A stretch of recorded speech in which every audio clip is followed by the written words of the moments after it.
Hello, this is Samet Nutgrab Mahak reporting from Moonbase 1 from Mars Moon TV, Mars Moon Media, which is an intergalactic media organization.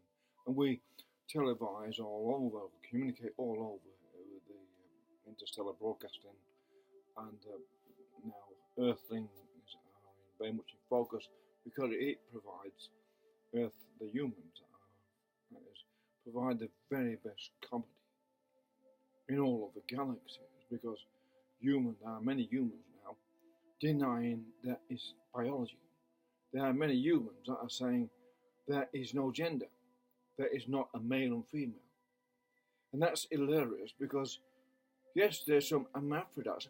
There are quite a few hermaphrodite species, by the way, who can have sex with themselves and reproduce themselves. It depends on the evolution journey of the particular climatic and environmental zone of that particular planet. But I digress. The thing is, humans are not hermaphrodite.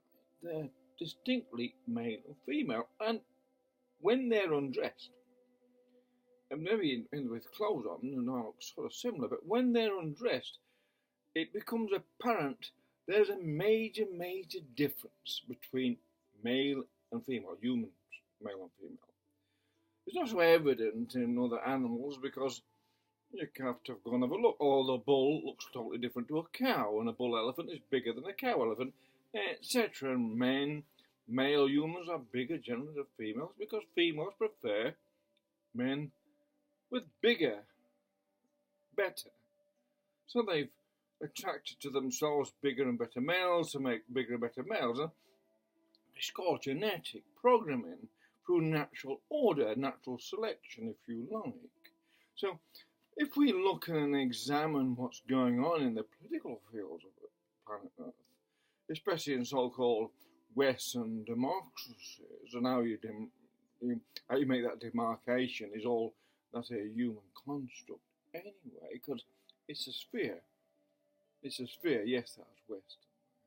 East, but depends, you could turn upside down. It could be the opposite, depends how you look at it. Gravity being what it is, if there is gravity.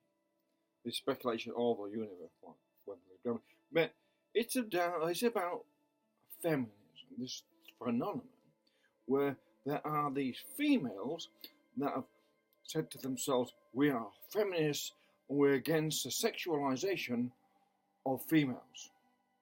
Now, that may not be all well and good for them because they might not like sex and they may not like men and they may not like the idea of having sex with men, so they don't like that. They are bored or abhorrent the idea of having sex with a man, or a man gazing upon one of them and saying, I wouldn't mind having sex with her. But no, the feminists don't like men viewing them for we're looking forward to maybe having a sexual union with them.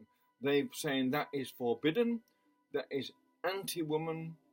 For some reason, that's anti-woman, unbecoming of men to desire to have a male, forget the man business, unbecoming of a male to desire to have sex with a female.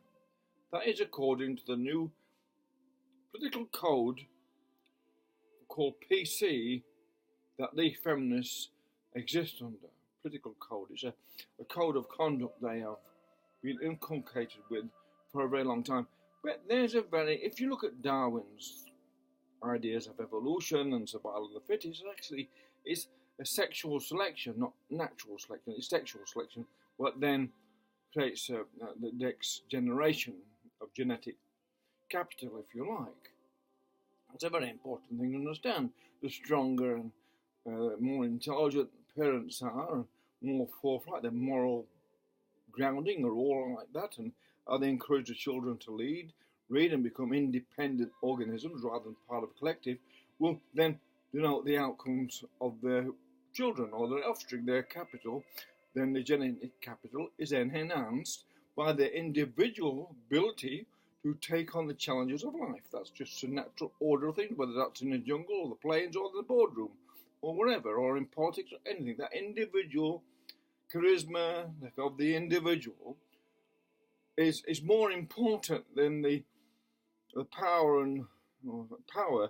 of the collective to try and control the individual, because the individual in the end is a natural order thing. The collective is not the natural order of humans, because we're not humans, aren't generally sheep. They can be made into sheep by programming them, like political correctness is. But I digress. The thing about the good thing about feminism making themselves undesirable sexual objects, so we don't want to make love with a feminist, and all the young ladies, well, not actually ladies, some of the most terrible speakers in the world, they're crude and rude and vulgar, and I can't say anything ladylike about them, but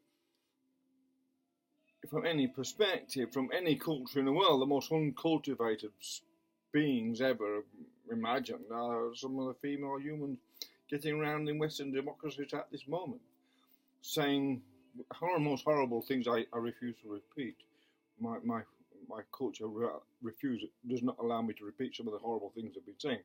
But the thing is, what I am allowed to say is that the feminists, by not wanting to breed with them, and they're spreading this feminism amongst all this class of young women, and they're spreading the idea that it should have abortions if they do have sex, isn't a bad thing.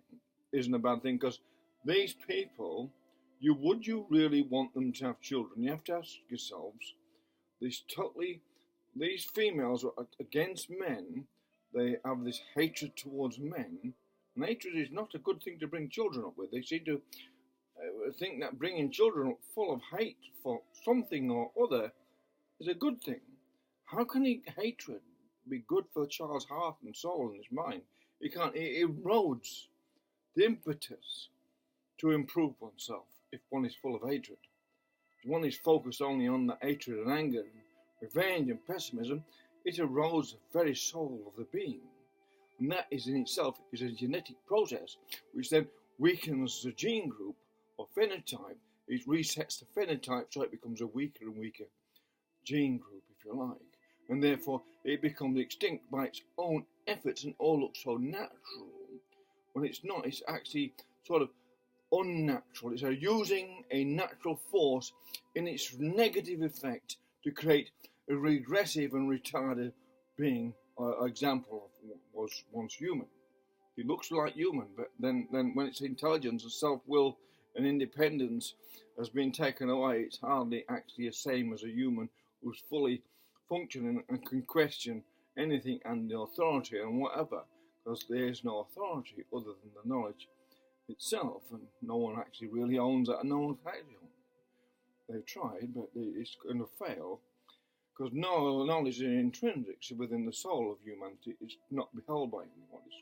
If they say there's a God, whether there's a God or not, well, no one can actually discover what that is throughout the cosmos. But we know that within the people there's an intrinsic knowledge programmed into the soul of them that you could say was the, if you like, that's a sort of a God in its way. And that is a good, and it keeps stopping these evil regimes from taking over humanity. It's amazing how it works. It's a pendulum. It's a wonderful thing.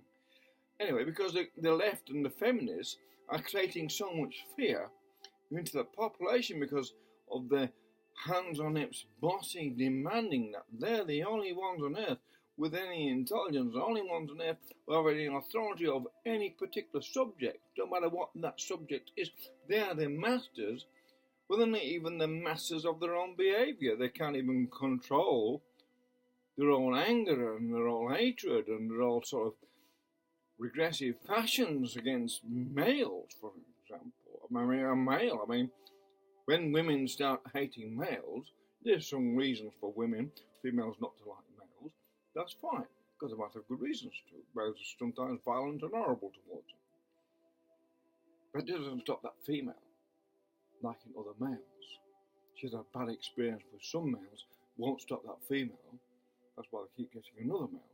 But it won't stop that female hating males altogether.